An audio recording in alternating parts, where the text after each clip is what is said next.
Salut les amis et bienvenue dans cette vidéo. Nous allons voir comment créer directement une API REST ou encore un web service REST avec MySQL. J'ai créé une base de données que j'ai appelée School et dans la base de données School, j'ai fait une table matière. J'ai ajouté quelques enregistrements. Donc, nous allons commencer par l'installation de Node.js qui va nous permettre d'installer la librairie qui va nous permettre ensuite de générer notre API. Donc, vous tapez sur votre moteur de recherche Node.js, install Node.js, vous cliquez sur ce lien. Vous téléchargez la version Windows. Donc, moi, j'ai déjà Node.js et c'est installé dans ma machine. Une fois Node.js installé, vous lancez votre ligne de commande. Vous tapez la commande npm install-g xMySQL. Donc, xMySQL, c'est cette librairie-là qui va nous permettre de générer notre API et ensuite vous tapez sur Entrée. Donc, moi, je l'avais déjà installé, donc je ne vais pas exécuter la commande. Donc, après avoir exécuté cette commande, pour générer notre librairie, nous allons taper cette ligne de commande xMySQL-h. Ici, c'est le nom d'hôte que nous allons mettre. Donc, étant donné que je suis en local, je vais mettre localhost. -u, le nom d'utilisateur, c'est root. -p pour le mot de passe. Je n'ai pas de mot de passe, donc j'enlève ça. -d pour la base de données. Ma base de données s'appelle school. Et ensuite, j'exécute.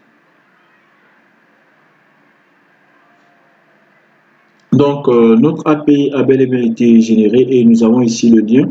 Donc, je vais lancer ce lien sur mon navigateur. Donc, je vais faire localhost avec le port 3000.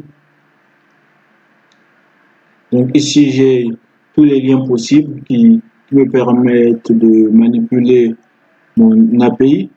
Donc, on a les liens avec la méthode HTTP GET, avec la méthode POST. Donc, ces liens-là vont nous permettre d'utiliser, de manipuler les données qui se trouvent au niveau de la table matière. Donc, je vais par exemple prendre ce lien-là.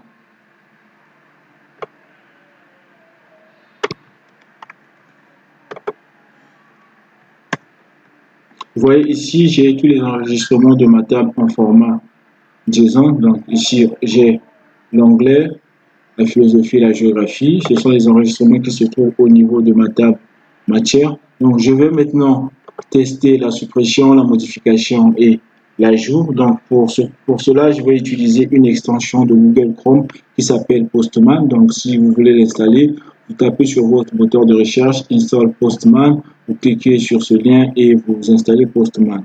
Donc, je vais lancer Postman. Donc, je vais commencer par la méthode post pour ajouter. Donc, ici, au lieu de get, je vais mettre post. Et au niveau de mon body, pour ajouter, on n'a pas besoin de l'ID vu que l'ID est auto-increment. Donc, je vais ajouter une matière que je vais appeler par exemple biologie. Biologie, je fais envoyer. Vous voyez, j'ai ici un trou, donc je peux revenir ici et vérifier. Vous voyez bien, j'ai ma matière biologie qui a été enregistrée, donc je vais modifier cette matière-là. Donc la matière a pour ID 5, au lieu de biologie, je vais mettre français. Donc je retourne sur Postman, cette fois-ci je vais utiliser la méthode put et ici je vais ajouter l'ID, donc ID.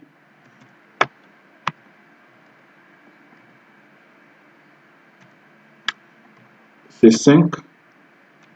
Donc j'ajoute la virgule ici et ici c'est la méthode put et au lieu de biologie je vais dire français et ensuite j'envoie, j'ai toujours ma réponse true et je retourne ici.